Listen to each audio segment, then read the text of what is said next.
écoute, il faut que je te raconte une histoire. Avant que tu dises c'est trop abusé. Parce que c'est important. Je choisis jamais rien au hasard. Tu sais même pas encore de quoi je parle, écoute. Bon, du coup, la 205. La 205, de base, c'est une voiture 45 chevaux. De base, on a ce type de pneu. Alors celui-là c'est du 145, sur une 45 chevaux, on a souvent du 135 ou du 145, pas forcément plus. Ce qui se passe, c'est que nous on va avoir 13 fois plus de puissance.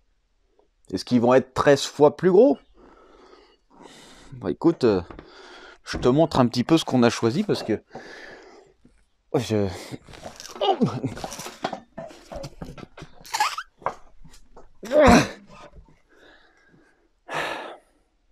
Là, tu vas te dire, c'est sûrement abusé. Je vais t'expliquer un truc. Je suis caché, je vais quand même... Je suis embêté.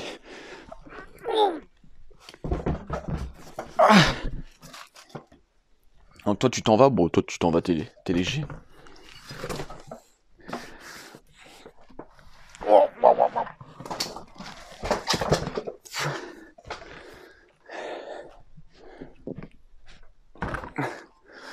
Donc laisse-moi te raconter l'histoire de ce pneu, pourquoi on a choisi ça.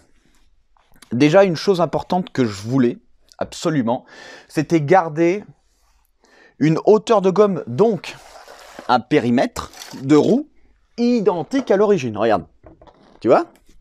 On a plus ou moins le même diamètre. Ce qui fait qu'en fait, en hauteur de roue, on est à la même distance qu'une roue d'origine. Une chose importante, quand on fait une préparation, en fonction de ce qu'on a envie de faire, entre du run, entre de la tenue de route, entre du circuit, du drag, etc., du drift, on va choisir des pneus qui ont un rapport entre le poids, entre la puissance, entre la boîte de vitesse, qui fait varier un peu ça, entre la sollicitation, et il y a encore d'autres paramètres, le couple, etc., etc. Pour choisir ces pneus-là qui te paraissent abusés, alors qu'en fait ils ne le sont pas, il a fallu que je recherche un petit peu. J'ai recherché une voiture qui correspondait à peu près à la 205 propulsion, à peu près les mêmes caractéristiques, et la voiture la plus proche que j'ai trouvée, c'est la R5 Maxi Turbo de rallye. Tu le sais très bien, je suis un grand fan des vraies voitures à sensation, donc toutes les bagnoles des groupes B, clairement, voilà. Moi je trouve que c'est un peu honteux d'avoir détruit, tu vois, tout ce qui faisait, bon, il y a peut-être eu des morts, d'accord, bon. Mais c'est ce qui faisait réellement l'automobile, ces années-là, c'était... Voilà, donc moi ce que j'aimerais avec la 205, c'est recréer les sensations d'époque. Donc, la 205 Maxi, tu regardes ce pneu, c'est presque les mêmes, hein. C'est du 265 sur la R5 Maxi Turbo. Les R5 Maxi Turbo, il y avait plusieurs catégories, il y avait plusieurs puissances, il y avait du 350, il y avait du 400 chevaux, 450 chevaux, etc., etc. Et ils utilisaient cette dimension de pneu. La R5 Turbo Maxi, niveau asphalte, c'était une des caisses les plus performantes, ça marchait hyper fort. Évidemment, c'était il y a longtemps, évidemment, elle n'est pas parfaite techniquement, mais ça marchait vraiment très fort. Du coup, je me suis fié quand même à un véhicule qui avait une répartition des masses qui correspondait un peu au nôtre, qui avait une équivalence de puissance un petit peu au nôtre. Alors, là tu vas dire, bah non, la 205 qu'on va faire, elle sera plus puissante. Oui, mais en attendant, la R5 Turbo Maxi était moins puissante, mais ses rapports de boîte étaient beaucoup plus courts, ce qui fait qu'en fait, le 0 à 100, le 0 à 200, on va mettre peut-être le même temps, peut-être même un peu moins, que la R5 Turbo Maxi. Je parle vraiment de la version rallye pure, je parle pas de la version route, hein. Je parle de celle du groupe B, la version un peu la plus évoluée. Donc ce pneu, évidemment, je l'ai choisi en fonction de ça, en fonction d'une voiture que je peux tester en plus sur simulateur. Avec des pneus comme ça, je peux tester un peu la dureté de la gomme, parce que là on a pris du AR1, donc là c'est un truc qui grippe, hein, ça grippe très fort, c'est considéré presque comme un pneu slick, c'est du semi-slick mais c'est presque considéré comme un slick. Et c'est pour ça qu'on a choisi ça. Et surtout parce qu'en fait on trouvait rien. En pneus, on trouvait rien du tout, on a dû les faire importer du Royaume-Uni, parce que bah, ça se trouvait nulle part. Donc là, on a du 275 35 15 et on en a eu pour 700 € les 2 pneus.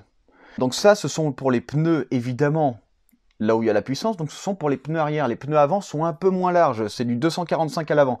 Par contre, le 245 40-15 qu'on a pris, ça se trouve partout. Voilà, donc ça, c'est pas un souci. C'est pas donné, mais ça se trouve partout. Je crois que c'est quasiment 200 € le pneu. Ça doit être 185, 189. Alors en fait, ce qui est chiant avec le monde actuel, c'est que limite chaque mois, les prix changent, parce que les haussements des prix, on dirait que c'est comme une sorte de mode. Écoute, et puis nous, on fait avec parce que on peut rien faire d'autre. Tu veux qu'on fasse comment? Donc en fait, je vais te dire un prix là. Mais vu qu'on les a commandés il y a presque un mois, voire plus, ça a sûrement varié. Ok, bon, maintenant que j'étais avec ce super pneu qui pour toi est abusé, alors qu'en fait c'est justifié, c'est justifié. Et aujourd'hui, on va s'occuper du châssis général du véhicule. On va s'occuper de faire l'arceau interne qui fait partie intégrante du châssis. Donc c'est plus un arceau. De toute façon, j'arrête pas de te parler de ça à chaque fois. Comme la semaine dernière, je t'ai parlé de ça aussi. Enfin, t'étais peut-être pas là, toi, personnellement, mais un autre toi, oui, toi, par exemple. Toi, t'étais là, donc t'as écouté. Les autres, ils écoutent pas parce qu'ils aiment pas trop. Bon, bref, écoute. On fait ça aujourd'hui. Aujourd'hui, on va faire les croix latérales. On va faire les montants. On va faire, hop, le montant aussi arrière. On va tout créer pour qu'on puisse accueillir le châssis arrière qu'on a fait complet sur mesure. D'ailleurs, on le finit aujourd'hui, le châssis arrière. On finit de tout souder parce que forcément, il faut le retourner pour souder le dessous parce que ma voiture, j'ai pas ce qu'il faut pour avoir un tourne-broche et pour pouvoir m'en occuper par-dessous. Ce qui est d'ailleurs chiant, mais de toute façon, j'ai pas la place. Voilà, donc c'est chiant, mais j'ai pas la place pour pouvoir l'installer. Ce qui aurait été vraiment cool. Donc, écoute, on finit ça, enfin, on continue. Qu'est-ce qu'il va devoir faire, qu'on va devoir faire, qui va se passer? Non, on zoome pas déjà. Donc, là, ce qu'on va faire, alors je sais pas si je vais nettoyer, remarque, j'ai du temps, hein. Je vais peut-être nettoyer. Là, on va créer les plaques pour venir souder. On va déposer les portières, parce qu'au final, on va les avoir en fibre. Voilà, on dépose la saloperie qui est dedans. Nettoyer un peu l'intérieur. Ici, créer les plaques. Une fois qu'on a les plaques, on crée le tube. On crée l'arceau. Par contre, vu que je ne vais pas pouvoir le souder, on ne va pas pouvoir créer l'arceau qui part de l'avant vers l'arrière. Et on ne va pas pouvoir faire les croix. Parce que forcément, on aura des croix. Hein. Tu t'en doutes. Il faut qu'on ait un nouveau châssis. C'est ça l'important. C'est le nouveau châssis. Les longerons serviront en plus pour la rigidité, ce sera du plus quoi, les longerons de base de la voiture. Mais le reste, ce sera le châssis, le nouveau châssis qui prendra place. Évidemment, en fait, ta barre fera tac, clac, clac, comme un arceau-cage, une croix, tac, tac, une croix de maintien évidemment de renforcement structurel, et de l'avant, paf, ça viendra sur les têtes d'amortisseur, avant. Ensuite, des longerons, on viendra reprendre un berceau directement soudé, donc ça fera partie intégralement du châssis, et un nouveau châssis avant, complet, qui viendra directement se piquer sur l'arceau intérieur, qui n'est plus un arceau en soi, même si ça fait office d'arceau, mais c'est vraiment le châssis. C'est vraiment le châssis. Donc écoute, on a du boulot. Je pense que je vais sûrement déposer les portières. Alors ce qui me saoule un peu, c'est de la nettoyer, alors que je sais très bien qu'il peut encore pleuvoir. Il peut encore pleuvoir, alors je vais la nettoyer, il faudra que je la redétoie quoi. Mais bon, écoute, en plus mes amis les félins, tu vois pas, c'est trop propre, mais ils foutent la saloperie, ils foutent de la zob là. Ah, ils sont gentils mais pas trop. Ça marche, bah écoute, je pense qu'on va faire ça. De toute façon, j'ai pas de gaz, donc faut avancer. Moi, j'ai pas envie de rien foutre, c'est hors de question. On n'a pas beaucoup de temps.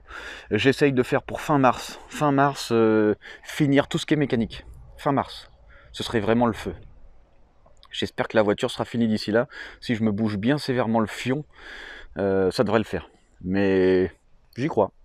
J'y crois.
bah écoute, après plusieurs heures, on a passé des heures là-dessus, hein. Et comme tu as pu le voir, c'est pas très lourd, hein. Ça, c'est tout le châssis arrière complet. Tout le châssis arrière complet, évidemment, il manque encore les maintiens vers le châssis principal. Mais on est vraiment cool. 21 kg 85, il me semble. C'est vraiment rien du tout, hein. C'est peut-être 2 fois moins que ce que j'ai enlevé à l'arrière de la voiture. Je sais pas si tu te rends compte. J'ai dû enlever 50 kg sur l'arrière, et encore, j'ai même pas encore la fibre. Donc déjà, on a peut-être 20 ou 25 kg d'avance par rapport à la voiture d'origine. Bon, après, évidemment, quand l'arceaucage va commencer à se faire, on va mettre beaucoup plus de masse. Quoique, parce que vu qu'on change les portières en fibre, on n'aura peut-être aucune différence. Donc ce qui se fait, c'est que le fait d'avoir enlevé beaucoup sur la voiture en acier, le fait d'avoir remplacé pas mal d'éléments en fibre, le fait d'avoir mis un arceau complet sur mesure, et ben au final, j'ai l'impression qu'on va être plus léger qu'à l'origine. Hors moteur, évidemment, hors moteur, hors transmission. On va être plus léger que la voiture, que la coque d'origine. On va être 50 fois plus rigide et on va être beaucoup plus léger. Comme quoi le tubulaire, c'est ultra résistant, surtout que c'est pas n'importe quel acier, c'est l'acier le plus résistant qui soit, il me semble, pour la construction de châssis. Du coup, bah, c'est pour ça que j'ai choisi ça. Ce qui fait que ça va être le feu. Bah alors là, évidemment, il faut mettre une barre anti-rapprochement déposable pour qu'on puisse enlever le moteur par le dessus. On peut pas l'enlever par le dessous, sauf si on déconnecte la boîte, mais etc. Donc ça, on verra avec le temps. Donc maintenant, c'est simple, hein, il va falloir aller sur la voiture, il va falloir adapter l'arceaucage qui fait office de châssis, et on va faire quelque chose de pas mal. Ça devrait pas être trop long à faire, l'arceaucage, parce que j'en sais rien. Écoute, je te dis ça, mais je pense que ça va pas être long. Ça va pas être long. Ah oui, je t'ai pas dit, s'il y a du... Là, de cette espèce de... Comment on appelle ça? Mince, c'est de l'après spécial où on peut ressouder par-dessus. Alors si j'ai mis ça, c'est parce que j'ai meulé. Le fait de meuler, on peut avoir de la corrosion de surface. Et je veux pas qu'il y ait de corrosion de surface, si tu veux. J'ai pas envie de meuler, une fois qu'il y a de la corrosion, remeuler, et on va perdre de la matière. Donc là, dès que j'ai meulé, j'ai balancé de l'après au zinc spécial, hein. Donc là, on pourra ressouder. Et si jamais je veux peindre, ce que je vais faire, c'est que je l'enlèverai à l'acétone. Et une fois que ce sera enlevé à l'acétone, pof, on foutra un vrai après, complet sur tout le châssis, et puis après on peindra le châssis. Évidemment, on va pas le laisser couleur comme ça. Tu vois, regarde là, par exemple, j'ai repeint, enfin j'ai ressoudé, tu vois, j'ai ressoudé après.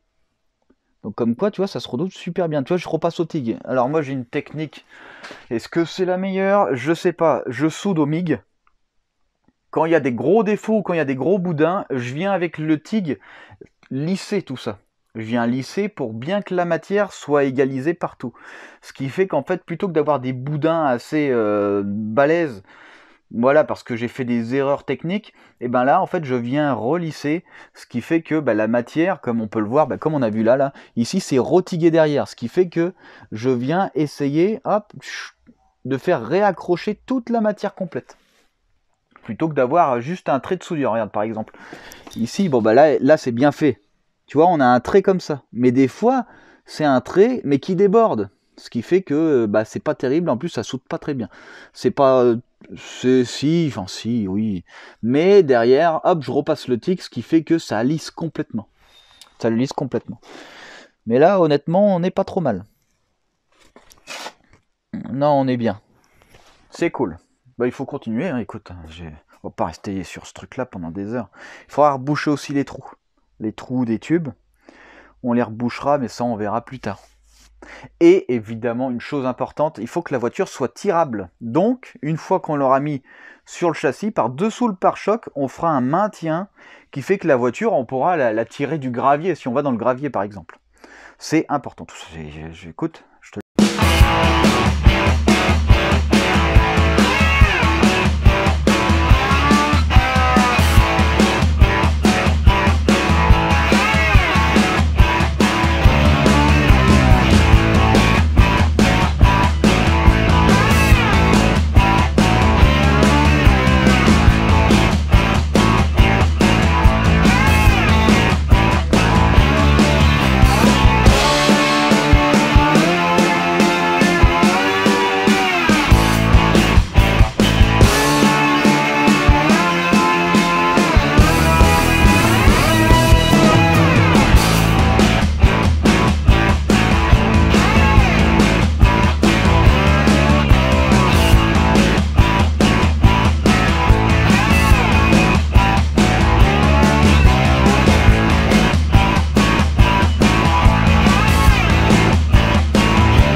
Ça me gratte le nez. Ok, bah écoute, ça me semble vraiment bien. Regarde ça. Eh oui, c'est pas mal. Alors, j'ai pas pu faire toutes les soudures. J'ai dû faire que du pointage pour l'instant. Tu vois, j'ai dû que pointer. Parce qu'en fait, regarde ce qui se passe. Il se passe un truc super cool. Voilà. C'est que j'ai plus de fil. Ce fil-là, il est bien spécifique. Il faut pas prendre n'importe quel fil. N'importe quel fil, parce que on est sur du 25 CD4S. Donc, il nous faut du fil que je te mets à l'envers, voilà. Voilà, chrome, CR, chrome molybdène, il me semble que c'est ça, si je me trompe pas. Donc, ça, les 3 kilos, c'est 96 € la bobine. C'est un truc de malade, ça coûte extrêmement cher. Les prix, ils ont augmenté ces dernières années. Pour la Most Wanted, quand j'en avais commandé une, c'était 76 € la bobine. Là, c'est 96 €, ça fait très très mal. Donc pour l'instant, on fait que pointer. Alors, comme tu peux le voir, j'ai fait une croix. Mais j'ai pas fait une croix centrée. En fait, ce qui est chiant, c'est que entre la réalité et la vidéo, et ben en fait, on a une différence et c'est dommage. Alors, voilà. Donc la croix, comme tu peux le voir, ici, je l'ai faite très proche. Pour pouvoir rentrer aisément dedans. Parce que Coupable, il m'a dit, je ne veux pas de croix. Je ne veux pas de croix pour pouvoir rentrer très facilement. Donc ce que j'ai dit, enfin ce que j'ai dit, j'ai rien dit, hein. Je l'ai fait, voilà, tout simplement. J'ai fait une croix, mais j'ai fait en sorte que la croix soit facilement accessible. Donc elle n'est pas trop haute, elle est assez basse, ce qui permet du coup une bonne rigidité du châssis, et ce qui permet un passage facile à l'intérieur de la voiture. Là, il suffit juste d'enjamber, hein. C'est pas comme la Most Wanted. La Most Wanted, là, voilà, t'as pas de place, hein. Là, on a quoi? Là, on a pas mal de centimètres, et du coup, là, on a que là pour rentrer. Et en plus, on a un maintien haut. Donc, j'ai fait en sorte quand même que ce soit aisé. Parce qu'il me l'a demandé. J'ai fait en sorte aussi d'avoir quelque chose d'harmonieux au niveau du tableau de bord. Comme on peut le voir, donc j'ai retravaillé la barre, et j'ai travaillé la barre haute, pour qu'elle suive le contour arrondi, qui fait que c'est beaucoup plus sympa. Là, ici, on a une extrêmement grosse rigidité. En réalité, ce que j'ai fait en sorte que le châssis fasse partie de la monocoque. Et oui, comme ça, en fait, la rigidité est encore plus augmentée. En gros, si tu veux, notre arceaucage n'est pas flottant. Il est vraiment maintenu. C'est pour ça que, d'ailleurs, j'ai fait en sorte qu'il soit à ras. Regarde, il est vraiment à ras. Donc là, il n'y avait plus qu'à souder, comme j'ai soudé ici. Tu vois, ici, là. Hop, pareil de l'autre côté, évidemment. Et comme ça, ici, évidemment, on fera des maintiens pour cet écart-là. Attends, je vais te montrer d'un peu plus loin ce que ça donne. Hop, donc on fera des maintiens ici et là, forcément. Pareil pour la croix, et pareil ici, regarde. Ici, tu vois, on est très très près. Regarde ça. Tout ça, c'est fait exprès pour avoir des maintiens qui font que la monocoque restera une grosse partie aussi de la rigidité de la voiture. Évidemment, tout le bas aussi sera remaintenu, ce qui fait que ce sera super bien. Regarde ici, on est au millimètre, hein. Tu vois? Donc là, niveau rigidité, il n'y a aucun souci à se faire. En bas, oh, excuse-moi. Là, tout est maintenu. Contre, avec la plaque, qui est évidemment soudée. Ah tiens, d'ailleurs, là, il y a une découpe, il faudra que je soude ça. Hop, tout est contre, ce qui fait qu'on est contre le longeron arrière. Et après, ici, on pourra même mettre une plaque si on veut. Ici aussi, là, une plaque. Puis bon, là, je pense que ce sera super cool. Tu vois, ici, j'ai pas pu pointer par là. J'avais peur. D'ailleurs, je vais faire le pointage. Je vais le faire quand même avant de continuer la suite. Et puis, on est vraiment cool. Il faut que je ressorte là parce que c'est l'enfer. Donc maintenant, qu'est-ce qu'il nous reste à faire, d'après toi? Une chose très très simple. On a fait la partie principale, vu que je ne peux pas... excuse-moi pour le bruit. Je suis assez limité par la bobine. Il va falloir faire que du pointage maintenant. Et il y a une chose importante à faire à ce niveau-là. Alors, je pourrais très bien commencer à créer l'avant, mettre les plaques, comme pour l'arrière, au niveau des longerons. Mais j'ai envie d'associer le châssis arrière complet. J'ai envie de l'associer tout de suite. Parce que c'est trop cool, voilà, c'est trop cool, tout simplement. Donc ce que je vais faire, c'est que je vais faire en sorte de mettre le châssis à l'arrière, de le fixer complètement à l'arceau, Ce qui fait qu'en fait, on va s'occuper complètement de l'intégrité de l'arrière avec son moteur. Et ça sera super cool. Donc, écoute, ça avance plutôt bien. Alors, pour faire un arceau-cache comme ça, là, ça m'a pris un jour. Voilà, un jour entier, on va dire. Pour faire le cintrage des tubes, tac, pour faire les découpes, pour faire les bons angles, pour faire les bons arrondis, pour mettre bien à niveau, pour faire les bons maintiens, pour que ça longe bien la carrosserie. Tac. Un jour entier. Donc, au final, c'est assez court, hein. C'est assez court de faire un arceau-cache. Clairement. Clairement. Donc, c'est pas trop mal. Eh ben, d'accord, on continue. C'est toi le chef. Regarde-moi ça.